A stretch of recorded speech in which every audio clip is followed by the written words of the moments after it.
Hi guys, what's going on? This is ATC, that's Adam Talks Cars. This is going to be episode 4 of Muffler Delete. It's where I'm going to give you my raw, unfiltered, unapologetic thoughts, concerns, comments about specific cars that I'm passionate about or things in the industry that I dislike for some reason. But this is totally opinion based and not based in any fact. Alright, so this is just what I'm feeling, and sometimes I'll give reasons for why I'm feeling it. In today's episode, I'm going to be talking about what cars I would buy at a variety of different price points. So I'll name the price, and then I'll give my top 3 or 4 options that I would be picking from if I had that amount of money to spend to buy a car. The first price point is going to be $25,000.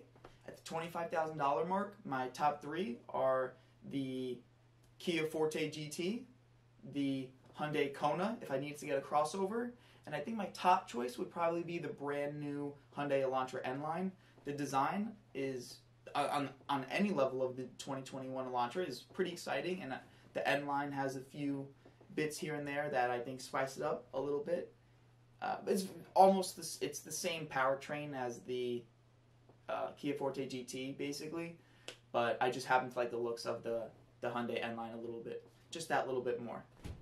It starts at $25,095, so it's a little bit over, but I'd imagine it probably won't sell for the full MSRP, so I feel comfortable including it in the $25K and under mark.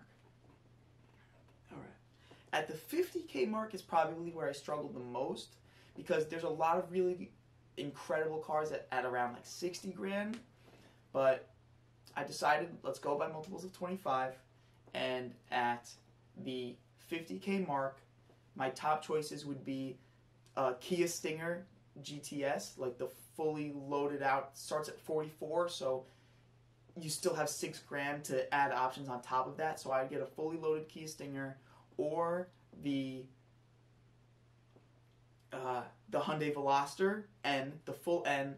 For 2021, we're getting it with the DCT, and it'll be in the mid-30s, so well under the $50,000 budget. Also, under 50K, you have the Volkswagen Golf R, which is a really viable, strong choice, and also the Audi S3 and S4. The S4 starts just under 50, so I'd probably go with the S3 on my list because you could get a lot more add-ons. If you got an S4, it would have to be the bare minimum. Alright, now we get into a little more exciting territory. Next, we're going to talk about the $75K and under mark. And at this point, if you're spending around 75 grand, even a little bit less than that, we're getting into a territory where the cars that you're able to buy, they have performance levels that are not even usable on roads. At least legally, they're not. We're getting to really borderline supercar territory for that price, which is pretty impressive. So we're talking, you get a Mustang GT350, which was, I think, almost Car and Driver's Car of the Year last year.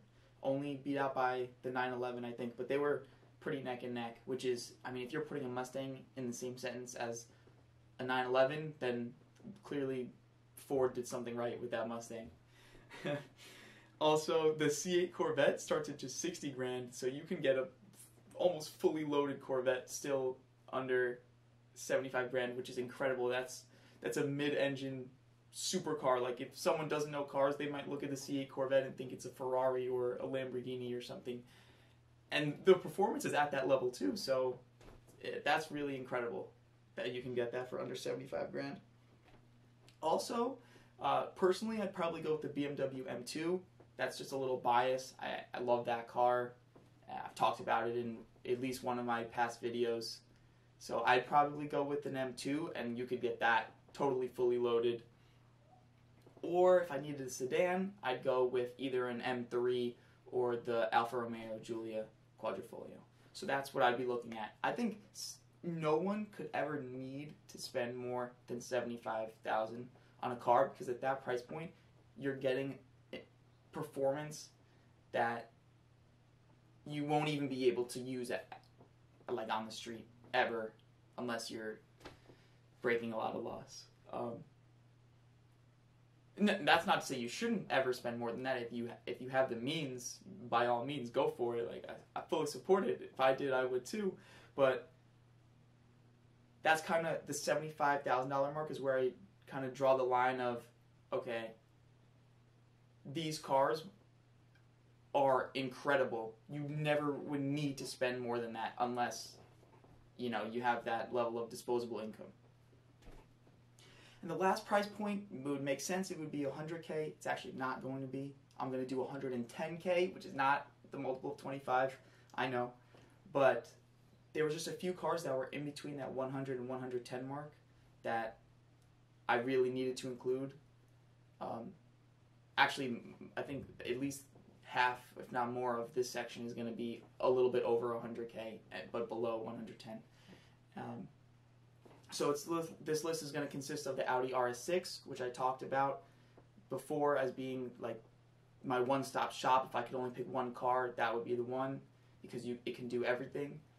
Also, the AMG E63S. That might be a little over 110, I think, but maybe I think the sedan version is actually under. It's in my given price point. Also, my one of my favorite cars, the Cayman GT4, also starts at 105. So I would most definitely have that on my watch list for the 110 and under. And I guess honorable mention, I'll say the BMW M2 Club Sport, which just got unveiled pretty recently. But I don't know. I think I'd rather include the M2 in the 75 and under bracket, because I don't see the M2 Club Sport being worth 25 to 30 grand more than the regular M2, which it's priced that way. But if I was getting an M2, I wouldn't splash the extra 30 grand. But I thought I would just throw it out there because I'm a big fan. That's really it. If you can't believe that I left out a certain car, just shoot it in the comments. Let me know. Say, oh, Adam, how the hell did you forget blank blank? Like, what were you thinking? And I might not have a reason. I might have just forgot about it, or I might be able to give you a reason. And that's all I really got for you. Thanks for tuning in to episode 4 of Muffler Delete. Hope you enjoyed, and I'll see you next time. Take care.